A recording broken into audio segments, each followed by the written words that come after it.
What's up, y'all? It's currently um, February 21st at 11:32. As y'all can see, don't really do too much talking. I hope y'all had a blessed and prosperous day, man. Yeah, so 15 minutes on the clock. Y'all already know the routine, so let's get into it.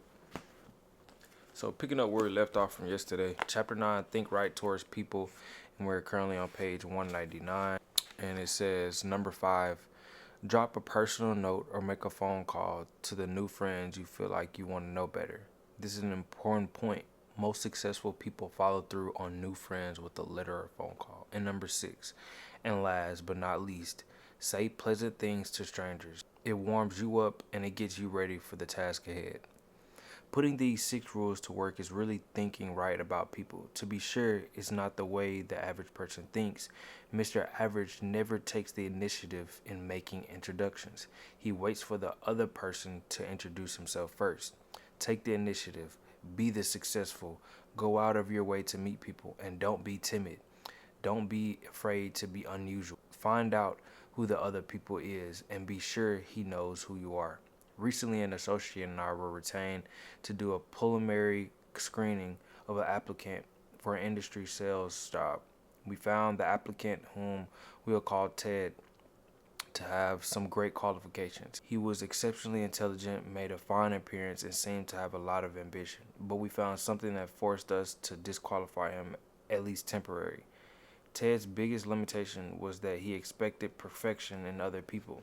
Ted was annoyed by many little things, little mistakes in grammar, people who were messy with cigarettes, people who had bad taste in clothes, and so on. Ted was surprised to learn this fact about himself, but he was eager to get into high-level paying work, and he asked whether there was anything we could tell him to help overcome his weakness. We made 3 suggestions. Number 1, recognize the fact that no person is perfect. Some people are more nearly perfect than others, but no man is absolutely perfect. The most human quality about humans is that they make mistakes, all kinds of them. Number 2, recognize the fact that other fellow has the right to be different. Never play God about anything. Never dislike people about their habits are different from your own or because they prefer different clothes, religion, parties, and automobiles. You don't have to approve of what another fellow does, but you must not dislike him for doing it. Number 3, don't be a reformer. Put a little more, live and let live into your philosophy. Most people intensely dislike being told you're wrong. You have a right to own your opinion, but sometimes it's better to keep it to yourself. Sometimes you just gotta be quiet, bro. Like, literally, especially if you know who you're talking to. If you know that they're an egotistical person and you can't really, like, talk to them about some stuff, some things you might have to just keep to yourself. Ted consciously applied these suggestions. A few months later, he had a fresh outlook. He now accepts people for what they are, neither 100% good nor 100% bad. Besides, he says the things that used to annoy the heck out of me, I know find amusing. It finally dawned on me what dull world this would be if people were all alike and everybody was perfect. Note this simple but key fact: no person is all good and no person is all bad. The perfect person just doesn't exist. Now, if we let our thinking go uncontrolled, we can find much to dislike in almost anyone. By the same token, if we manage our thinking properly, we think right toward people, we can find qualities to like and admire in the same person. View it this way: your mind is a mental broadcasting station. This broadcasting system transmits messages to you on 2 equally powerful channels. Channel P, positive, and channel N, negative. Let's see how your broadcasting system works. Suppose that today your business superior, we'll call him Mr. Jacobs, called you into his office and reviewed your work with you. He complimented you on your work, but he also made some specific suggestions on how you can do better. Tonight, it's only natural for you to recall the incident and do some thinking about it. If you can tune in channel N, the announcer will say something like this: watch out, Jacobs is out to get you. He's a crab. You don't need any advice. Remember what Joe said about Jacobs. He was right. Jacobs wants to grind you down like he did Joe. Resist him. Next time he calls you in, fight back. Better still, don't wait. Tomorrow, go and ask him just what he really meant by his criticism. But tune in Channel P, the announcer will say something along the lines, you know, Mr. Jacobs is a pretty good fellow. Those suggestions he made to me seem pretty sound. If I put them to use, I can probably do a better job and position myself for an increase. The old boy did me a favor. Tomorrow I'll go in and thank him for his constructive help. Bill was right. Jacob is a good man to work with. In this specific case, if you listen to Channel N, you're almost certain to make some bad, perhaps fatal mistake in your relations with your superior. But if you tune into Channel P, you are definitely certain to benefit from your superior's suggestions and at the same time draw yourself closer to him. He will appreciate that visit. Try it and see. Bear in mind that the longer you stay tuned into Channel P or Channel N, the more interested you become and the harder it is to switch channels. This is true because one thought, positive or negative, sets off a whole chain reaction of similar thought. You may, for example, start off with such a simple minor negative thought as a person's accent, and you find yourself soon thinking negatively about such unrelated topics as his political and religious beliefs, the car he drives, his personal habits, his relationship with his wife, even the way he combs his hair. And thinking this way surely won't get you where you want to go. You own it. So manage your thought broadcasting station. When your thoughts turn to people, make Channel P your listening habit. If Channel N cuts in, say stop. Then switch channels. To make the switch, all you must do is think of one positive quality about the individual. In true chain reaction style, this thought will lead to another and another, and you will be glad. When you are alone, you and you only can decide whether you listen to Channel P or Channel N. But when you are talking with someone, that person has a measure of control over how you think. We must remember that most people do not understand the concepts of thinking right toward people. So it's very common experience for people to come rushing to you, aching to say something negative about the persons you both know. A coworker wants to tell you about the objectionable qualities of another employee, the domestic problems of another neighbor, or a customer wants to itemize the faults of his competitor whom you'll call on next.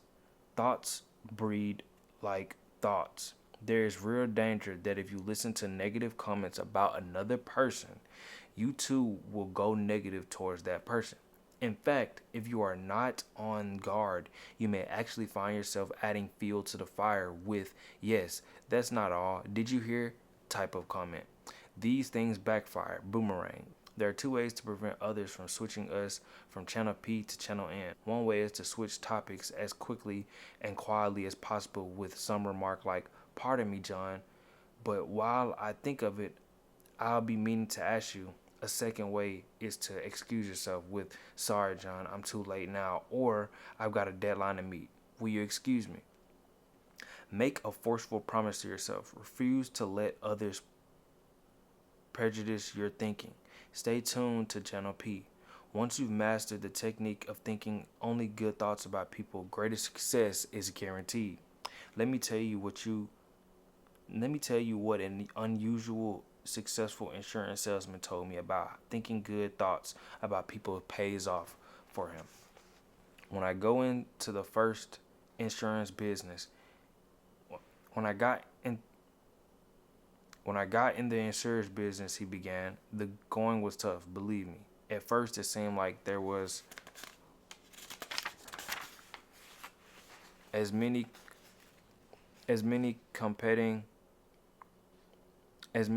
competing agents as there were prospects. And as I soon learned what an insurance man know,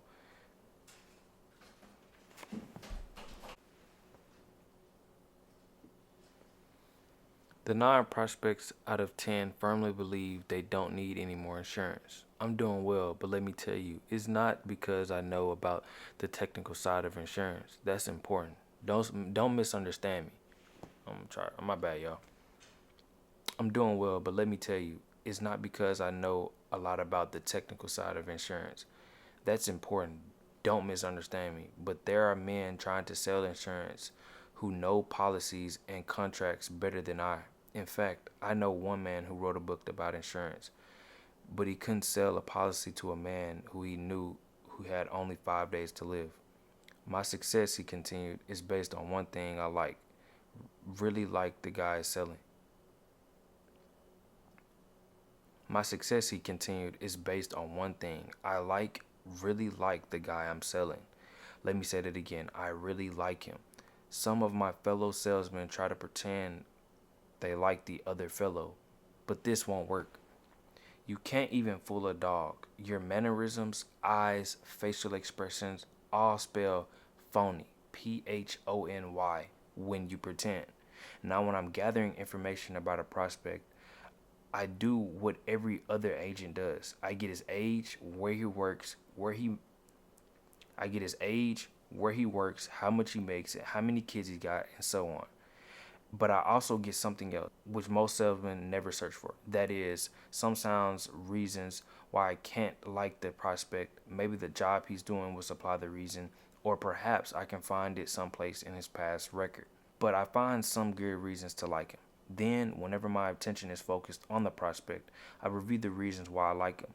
I build a likable image of the prospect before I say one word to him about insurance.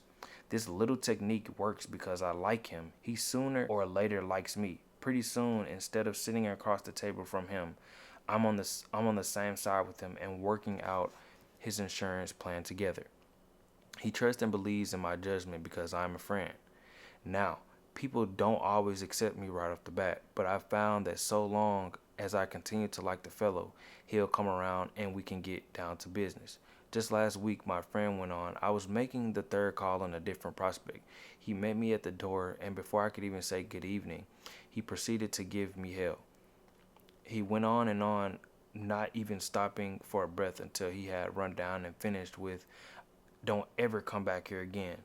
After he said that, I just stood there looking into his eyes about 5 seconds and then said softly with a genuine sincerity, because I meant it, "But Mr. S, I'm calling tonight as your friend. Yesterday he bought a $250,000 endowment policy." Soul Polk is popularly called the appliance king of Chicago. Starting with nothing, Soul Polk now sells millions of dollars worth of appliances in a year in metropolitan Chicago. Soul Polk credits a lot of his success to his attitude towards shoppers. Customer says Mr. Polk should be treated like they're guests in my home. Isn't that thinking toward people? And isn't it about the simplest success formula one can put to work? Just treat customers like guests in your home. This technique works outside the store too. Substitute the word employees for customers that it reads, "Employees should be treated like guests in my home." Give 5-class treatment to your employees and you get the first class cooperation, first class output. Think first class about everyone around you and you will receive first class results in return. One of the reviewers of an early version of the book is a close personal friend who owns his business management consulting firm. When he reads about illustration, when he read the above illustration, he commented, "That's the positive result of liking and respecting people." Let me give you a personal experience of a friend of mine which shows what happens if you don't like and admire people. His experience has a big point. Here it is. My firm obtained a contract to provide consulting services to a relatively small soft drink bottling concern. The contract was substantial. The client had little formal education. His business was in bad shape, and in recent years he had made some very costly mistakes. 3 days before he got into the contract, an associate and I were driving out to his plant. But we're gonna finish this part right here. The timer did just go off. 3 days after we got the contract, an associate and I were driving out to his plant, which was about 45 minutes from our offices. To this day, I don't know how it started, but somehow we began talking about the negative qualities of their client. To this day, I don't know how it started, but somehow we began talking about the negative qualities of our client. All right, guys, so we're going to put the bookmark right here. We're going to continue on page 206 in chapter 9, which is Think Right Towards People. So I hope you guys like the read, man. I hope you guys have a blessed and prosperous day. I just drop these literally sporadically throughout the day. So you might see these at night. You might see these in a day. Who knows? But hope you stay blessed, stay encouraged. I'm going to see y'all tomorrow.